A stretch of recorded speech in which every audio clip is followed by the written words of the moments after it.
અને દિલ્હી વિધાનસભાની ચૂંટણીના પરિણામો આવી ચૂક્યા છે. મજા લેવાવાળા મજા લઈ રહ્યા છે અને જે મિત્રો ભારત માટે ગુજરાત માટે કંઈક સારું કરવાની તમન્ના મનમાં લઈને ફરે છે એ જરાક દુઃખી હશે. તો બધાને, કેમ કે આજે હું આખો દિવસ અત્યંત વ્યસ્ત હતો એક લગ્નના કામમાં, એટલે હું અત્યારે જસ્ટ ફ્રી થયો તો મને એવું લાગ્યું કે બે શબ્દો મારે કહેવા જોઈએ. તો સૌથી પહેલા તો દિલ્હી વિધાનસભાની ચૂંટણીનું પરિણામ આમ આદમી પાર્ટીની અને ભારત માટે સારું વિચારવાવાળા હજારો કરોડો લોકોની અપેક્ષા પ્રમાણેનું નથી. એ વાત હવે જગજાહેર છે, એમાં કંઈ કહેવાનું રહેતું નથી. સ્વાભાવિક છે કે ચૂંટણીના મેદાનમાં જે કોઈ બે પાર્ટીઓ ઉતરે તો બંને પાર્ટીની અપેક્ષા એવી હોય કે જીતીએ, અને જીતવું એ રાજનીતિનો, પોલિટિક્સનો, પાર્ટીનો, ચૂંટણીનો એક લક્ષ્ય હોય છે બધાનું. તો કશો વાંધો નથી. દિલ્હીની જનતાએ જે કાંઈ નિર્ણય લીધો છે એ નિર્ણય સ્વીકાર્ય છે. હવે નિર્ણય કેવી રીતે લીધો છે, કેવી રીતે નથી લીધો, એ કોઈ બહુ ચર્ચાનો વિષય નથી. મહત્વના બે ચાર મુદ્દાઓ ઉપર મારે અત્યારે મારો અભિપ્રાય રાખવો છે, કેમ કે આ તો બધું ચાલતું રહેવાનું છે. કઈ ભારત દેશ આઝાદ થયો 1947માં, ત્યાર પછીથી લઈ આજ દિવસ સુધી દેશના ઇતિહાસમાં એકેય એવી પાર્ટી નહીં હોય કે જે હારી નહીં હોય. માત્ર ને માત્ર સતત ફક્ત ચૂંટણીઓ જીતી જ હોય, ક્યારેય ચૂંટણી ન હારી હોય એવી દેશના ઇતિહાસમાં કોઈ પાર્ટી જ નથી. એટલે આમ આદમી પાર્ટીને ચૂંટણીમાં અપેક્ષા પ્રમાણેનું પરિણામ નથી મળ્યું એ કઈ મોટો કઈ અપરાધ કે ગુનો કે હસી મજાકનું પાત્ર બનાવવાની કોઈ ચર્ચા નથી.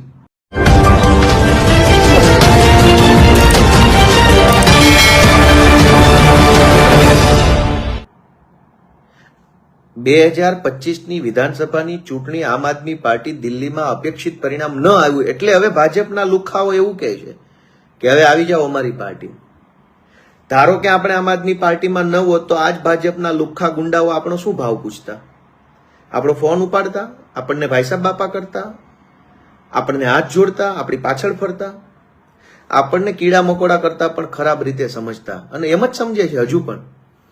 આજ જે લોકો આમ આદમી પાર્ટીમાં નથી અને કોઈ પાર્ટીમાં નથી એવા નિર્દોષ સામાન્ય લોકોનું કોણ સાંભળે છે?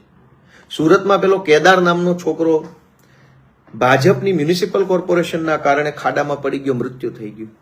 એના પપ્પાએ FIR લખાવવા માટે થઈને ધરણા ઉપર બેસવું પડ્યું. માસૂમ નિર્દોષ બાળકનું આવું ક્રૂર અને આવી ઘાતકી રીતે એનું મોત થાય છે, અને એ ઘાતકી મોતની FIR લખાવવા માટે ધરણા પર બેસવું પડે છે.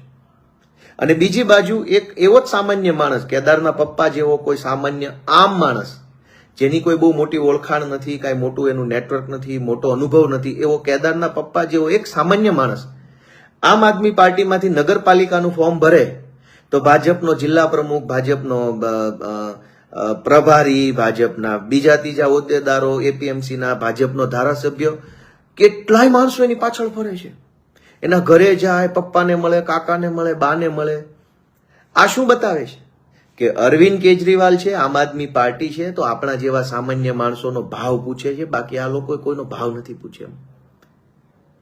આજ કેદારના પપ્પા જો આમ આદમી પાર્ટીમાંથી ઉમેદવાર હોત, અથવા આમ આદમી પાર્ટીમાંથી સુરત કોર્પોરેશનમાં કે જિલ્લા પંચાયતમાં ક્યાંક ઉમેદવાર હોત, તો આજ ભાજપનું આખું ટોળકું એના ઘરે બેઠું હોત ફોર્મ પાછું ખેંચાવવા માટે. પણ આજે એ કોઈ પાર્ટીમાં નથી, એક આમ માણસ છે, તો FIR લખાવવા માટે ઉપવાસ ઉપર ઉતરવું પડે છે. લાશ નહીં સ્વીકારવું એવું એક બાપે કહેવું પડે. એ કેટલી ઘાતકી ઘટના છે. એક બાપે એના મરેલા દીકરાની લાશ નહીં લે એવું કહેવું પડે. એ કાંઈ એને થોડું ગમતું હોય, એને થોડું સારું લાગતું હશે કે હું લાશ નહીં લઉં તો મને બહુ સારું લાગશે, એને તો દુઃખ થતું હોય. પણ દુઃખ સાથે આ કહેવું પડે. તો ભાજપની ટોળકીએ કંઈ ખુશ થવાની જરૂર નથી. 8 પાસની સેનાએ કશું જ કાંઈ એમાં, તમારા બાપાની પેઢી છે, તમારી પાસે પોલીસ, IB, ક્રાઇમ બ્રાન્ચ છે ને, બહુ તો શું કરી લેશો? તમારા દલાલ 4-5 એજન્ટ જેવા પોલીસ અધિકારીને મોકલીને 4-5 ખોટી FIR કરીને તમારા દલાલ સરકારી વકીલો પાસે લઈ જઈ ખોટી રીતે જેલમાં રાખશો. ઓકે, ભગવાન જોઈ રહ્યો છે, જનતા જોઈ રહી છે, ક્યારેક ન્યાય કરશે અને ક્યારેય ન્યાય નહીં કરે તો અમારા છોકરા અમે પેદા કર્યા છે, એ ન્યાય કરશે.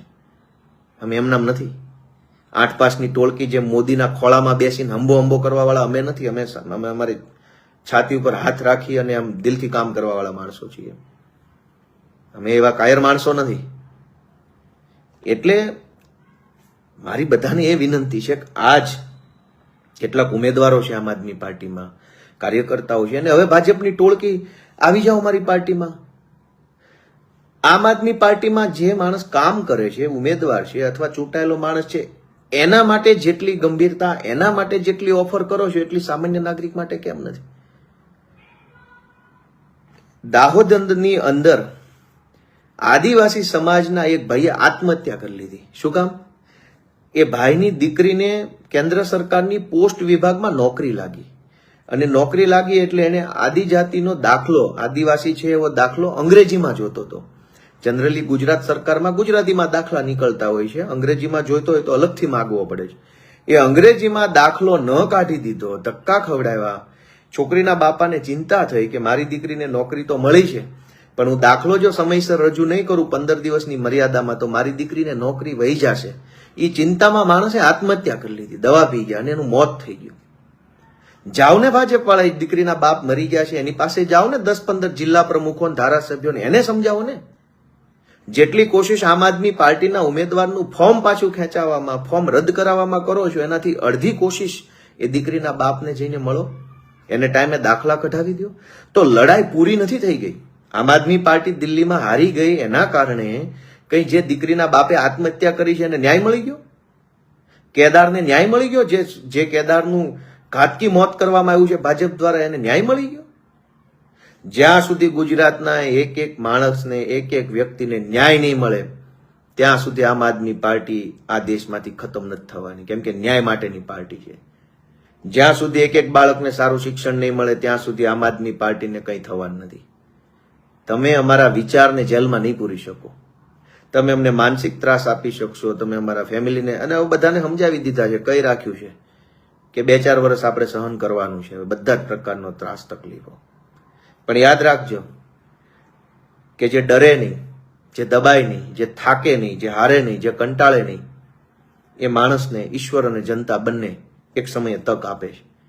અને જ્યારે એવી તક આવશે ત્યારે હું બતાવશું કે કામ કેવી રીતે થાય. દોસ્તો, મારી બધાને વિનંતી છે કે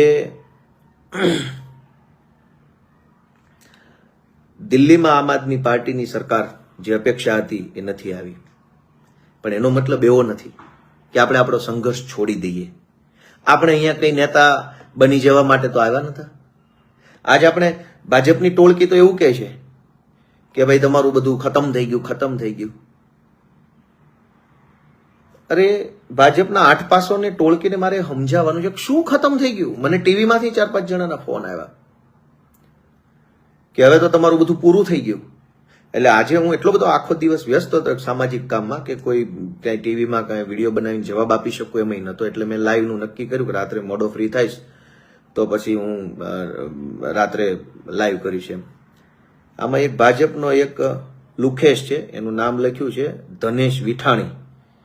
એ ભાજપનો લુખેશ મને એવું કહે છે કે ભાષા સુધારો. ભાઈ અમારી તો ભાષા ખરાબ છે, ભાજપ વાળાના તો ધંધા ખરાબ છે.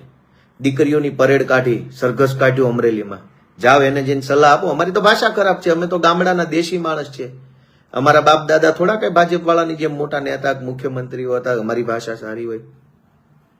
અમે તો ગામડાના અભણ માણસ છીએ, અમે તો ગરીબ માણસ છીએ, અમે તો પીડિત માણસ છીએ, અમને અમારું તો શોષણ થયું છે ભાજપના રાજમાં, તો આ અમારી વેદનાની ભાષા છે. તમને ન ફાવે તો રજા લ્યો, તમને ક્યાં તમારા બાપાના હામ આપ્યા છે કે તમે આવીને સાંભળજો એમ. ભાષા સુધારો પછી વાત કરો. તમે તમારા ધંધા સુધારો ભાજપના. જસદણની અંદર ભાજપના બળાત્કારીઓએ હોસ્ટેલમાં જઈને બળાત્કાર કર્યો, કેમ કોઈ બોલ્યું નહીં? બળાત્કાર કરે એ તમને સારું લાગે છે અને અમારી ભાષા ખરાબ લાગે છે? દોસ્તો, હું એમ કહેવા જતો હતો કે ભાજપની ટોળકી એવું કહે છે કે ખતમ થઈ ગયું. મારે આખી ગુજરાતની ભાજપની ટોળકીને એવું કહેવું છે શું ખતમ થઈ ગયું?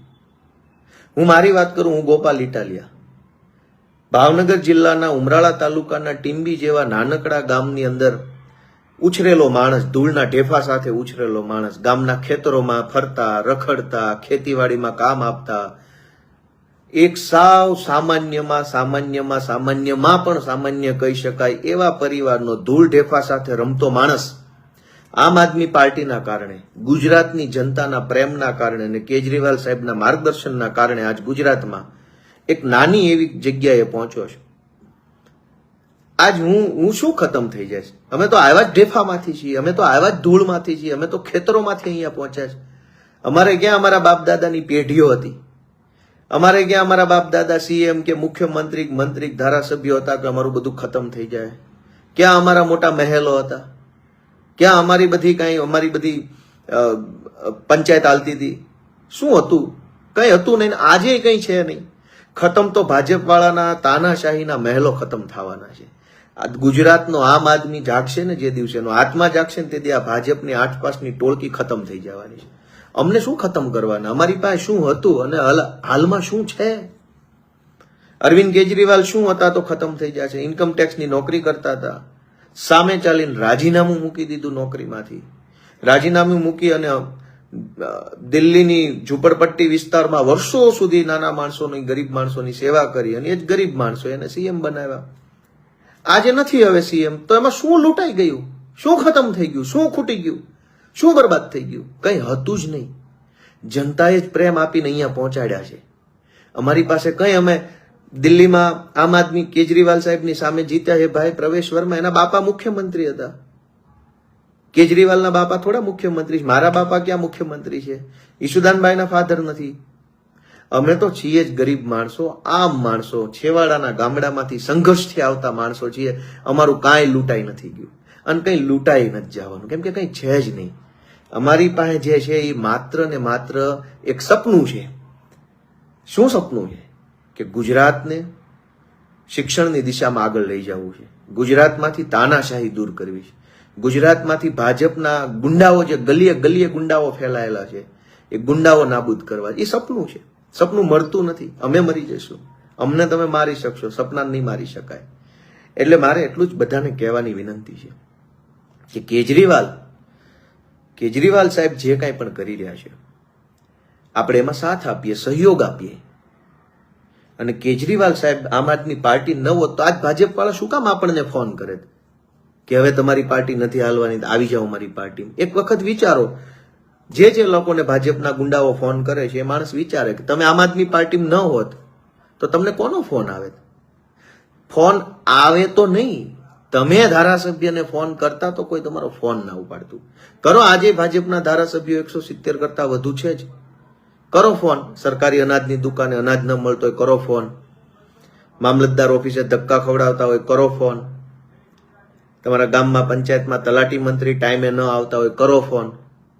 આવતા હોય અને દાદાગીરી કરતા હોય, ટાઈમે કામ ન કરી આપતા હોય કરો ફોન ધારાસભ્યને.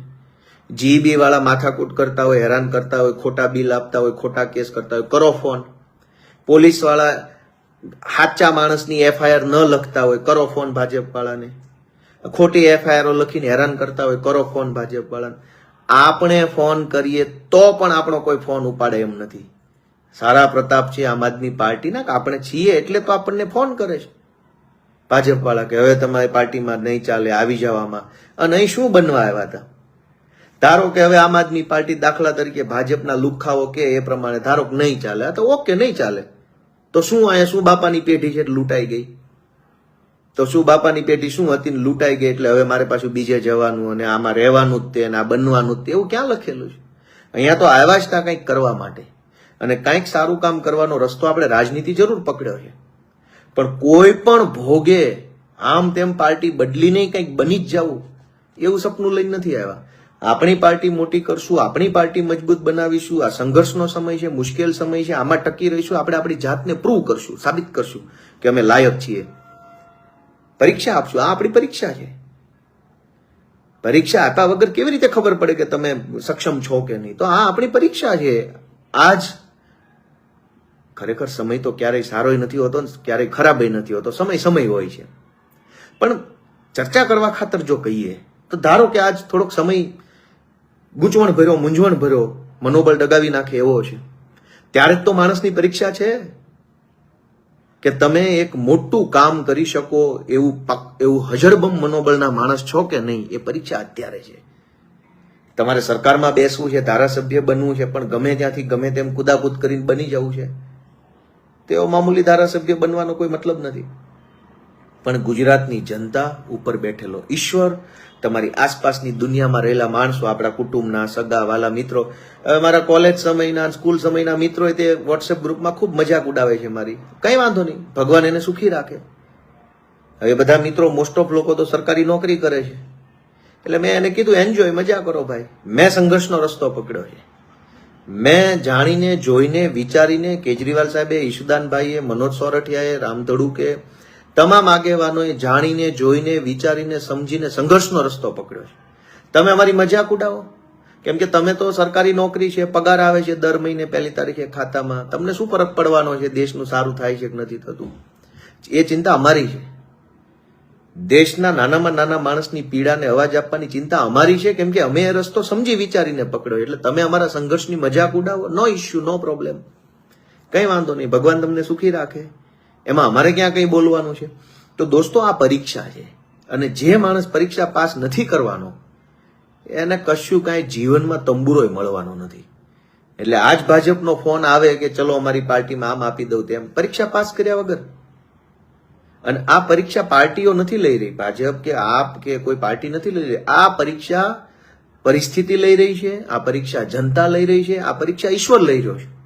ઈશ્વરની પરીક્ષા આપ્યા વગર તમે કોઈ પણ પાર્ટીમાં જઈને એવું વિચારતા હો કે આમ તેમ બની જાય તો ભગવાન તમારી બુદ્ધિનું કલ્યાણ કરી નાખે.